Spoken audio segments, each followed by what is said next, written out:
ছয়গাঁও অঞ্চলতো এনেতো বালি খনন কৰাৰ কাৰণে চৰকাৰখনে নদীবিলাকক বিভিন্ন জাগা মানে অংশত ভাগ কৰি বালি খননৰ কাৰণে আবণ্টন দি দিয়ে। কিন্তু সেই নদীবিলাকৰ সেই অংশবিলাকতে বালি উঠাব পাৰে। কিন্তু এতিয়া কি হৈছে, এটা এনেকুৱা কুখ্যাত চক্ৰ এটা ওলাইছে যে সিহঁতে কি কৰে, পথাৰবিলাকত বালিৰ সন্ধান কৰিবলৈ লৈছে। য'তেই বালি দেখা পাইছে তাতে গৈ পেলাই সিহঁতে বৃহৎ গাঁতৰ সৃষ্টি কৰিছে। JCB লগাই পেলাই বালি উঠাইছে, বৃহৎ গাঁতৰ সৃষ্টি কৰিছে। আমাৰ ছয়গাঁও অঞ্চলৰ আমি দেখা পাইছোঁ যে পশ্চিম ধুলি অঞ্চলত বিশেষকৈ, লগতে পূব ধুলি, বাকাৰাপাৰা, তাৰপিছত ছয়গাঁৱৰে দাঁতিকাষৰীয়া এইটো কি কয় মিলনপুৰ, আনকি কুকুৰমাৰা অঞ্চলতো এই বালি খননৰ কাৰণে বৃহৎ গাঁতৰ সৃষ্টি কৰা হৈছে এই চৰণীয়া সেউজীয়া কৃষিভূমিবিলাকত। এইটো আচলতে এটা ইক'চিষ্টেমৰ কাৰণে বা ভৱিষ্যত প্ৰজন্মৰ কাৰণে কৃষিভূমিখিনি ভৱিষ্যত প্ৰজন্মৰ কাৰণে এটা অশনি সংকেত কঢ়িয়াই লৈ আহিছে। গতিকে এই কথাটোত চিন্তা কৰিবৰ আমাৰ হ'ল। গতিকে চৰকাৰখনেও এই ক্ষেত্ৰত চকুমুদা কুলিৰ কিয় ভাও ধৰি আছে সেই কথাটো আমি বুজি নাপাওঁ। আচলতে চৰকাৰখনে এই যে পথাৰবিলাকত যে বালি খনন কৰি আছে অবৈধভাৱে, কোনো মহল আবণ্টন চৰকাৰখনে নিদিয়াকৈ, তাৰ পৰা চৰকাৰখনে কিবা পাইছে জানো? একো এটাও পোৱা নাই, একোৱেই পোৱা নাই চৰকাৰখনে। এইবোৰতো সম্পূৰ্ণ ব্যক্তিগত মাটি। এই ব্যক্তিগত ভূমিবিলাকত কেইজনমান মাত্ৰ মুষ্টিমেয় মানুহৰ লাভৰ কাৰণে চৰকাৰখনে চকুমুদা কুলিৰ ভাও ধৰি আছে। গতিকে এই ক্ষেত্ৰতো চৰকাৰে মাত মাতিবৰ হ'ল, নহ'লে আমাৰ পৰিৱেশ তন্ত্ৰটোৰ প্ৰতি এনেকুৱা ভয়াৱহ সংকট এটা কঢ়িয়াই লৈ আহিব ভৱিষ্যতে, এইটো কিন্তু বহুত ডাঙৰ কথা হৈ পৰিব। গতিকে এই ক্ষেত্ৰত আমি সাৱধান হ'বৰ হ'ল। চৰকাৰখনকো আপোনালোকৰ জৰিয়তে এই কথাটো মই কাঞ্চ হ'ব বিচাৰিছোঁ। এইটো হ'ব নালাগে। এই ক্ষেত্ৰত আমি সদায় প্ৰতিবাদ কৰি যাম।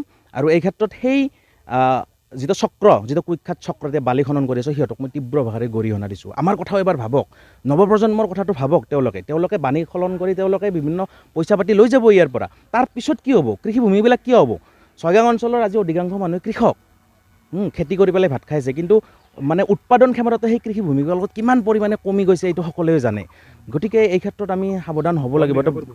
বন বিভাগৰ ভূমিকাটো এই ক্ষেত্ৰত অত্যন্ত সন্দেহজনক, অত্যন্ত দুখ লগা। বন বিভাগৰ ভূমিকাটো আছে, বন বিভাগ আছে, লোৱাৰঘাট আছে বন বিভাগ, কুকুৰমাৰা বন বিভাগ নিচেই ওচৰতে। আৰু সেই বন বিভাগবিলাক এই চক্ৰটোৰ হাতত মানে মেনেজ হয়, গতিকে সিহঁতে তাৰমানে একো মাত মাতিব নোৱাৰে। আনকি আমি যদি কেতিয়াবা বন বিভাগৰ ওচৰত এই কথাবিলাক কাণ চোৱাওঁ, তেতিয়া এই চক্ৰটোৱে, এই মানুহবিলাকে, খননকাৰী মানুহবিলাকে ইহঁতে আমাক ভাবুকি দিয়ে যে বন বিভাগত কিয় তহঁতে কথাবিলাক কৈছা।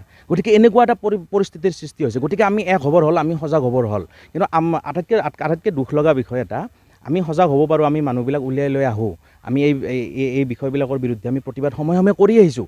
কিন্তু এই আমাৰ মানুহবিলাকৰ মাজতো যিটো এটা ভাগ হৈ যোৱাৰ প্ৰৱণতা বৰ্তমান সময়ত চলি আহিছে কেৱল মাত্ৰ কেইটামান পইচাৰ কাৰণে, সেইটো কিন্তু আটাইতকৈ দুখ লগা বিষয়। সেইটো কিন্তু ক'বৰ আচলতে ভাষা নাই। এইবিলাক বন্ধ হ'ব লাগে। তীব্ৰ ভাষাৰে তেওঁলোকক গৰিহণা দিছোঁ। এইবিলাক অতি শীঘ্ৰে তেওঁলোকে বন্ধ কৰক, নহ'লে কিন্তু আমি অন্য পন্থা গ্ৰহণ কৰিবলৈ আমি সাজু। আৰু চৰকাৰখনক মই আকৌ এবাৰ চৰকাৰখনৰ ওচৰত মই প্ৰতিবাদ কৰিছোঁ, মই দাবী জনাইছোঁ, চৰকাৰখনে এই ক্ষেত্ৰত আহক, চাওক তেওঁলোকে কি কৰি আছে, গাঁওখন কি হ'বলৈ গৈ আছে। আজি যিবিলাক ৰাস্তা আমাৰ হাইৱেৰ ওচৰৰ পথাৰবিলাকত সিহঁতে মুক্তভাৱে খনন কৰিবলৈ সিহঁতে ক'ৰ পৰা, কেনেকৈ, কাৰ আশীৰ্বাদত মানে তেওঁলোকে কৰিব পাৰিছে, সেইটো আচলতে কোনো কুণ্ঠাবোধ নকৰে। এই হাইৱেৰ কাষত ফৰেষ্টৰ মানুহ, পুলিচৰ মানুহ কাষেৰে পাৰ হৈ গৈ থাকে, সিহঁতক চাই পেলাই কাষেৰে সিহঁতৰ লগত হেণ্ডশ্বেক দিয়ে, কিন্তু সিহঁতে একো নকয়।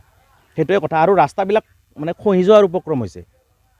ৰাস্তাৰ কাষতে যিহেতু বালি খননবিলাক আৰম্ভ হৈছে, ৰাস্তাবিলাক এফালৰ পৰা খহি যোৱাৰ এটা উপক্ৰম হৈ আহিছে। এইটো এটা আটাইতকৈ ডাঙৰ কথা। আৰু চৰকাৰখনে যিহেতু একো নাপায়, আমাৰ ৰাস্তা ঘাটৰ বা ইনফ্ৰাষ্ট্ৰাকচাৰ ডেভেলপমেণ্টৰ কাৰণে ক'ৰ পৰা ডেভেলপ হ'ব? আমি টেক্স দিব লাগিব। কিন্তু সেই কুখ্যাত চক্ৰতে, বালা খনন কৰা চক্ৰতে চৰকাৰক কিবা টেক্স দিয়ে জানো? একো টেক্স নিদিয়ে। গতিকে এইবিলাক বন্ধ কৰিব লাগে। ইমানখিনিয়ে মোৰ ক'বলগীয়া আছিলে।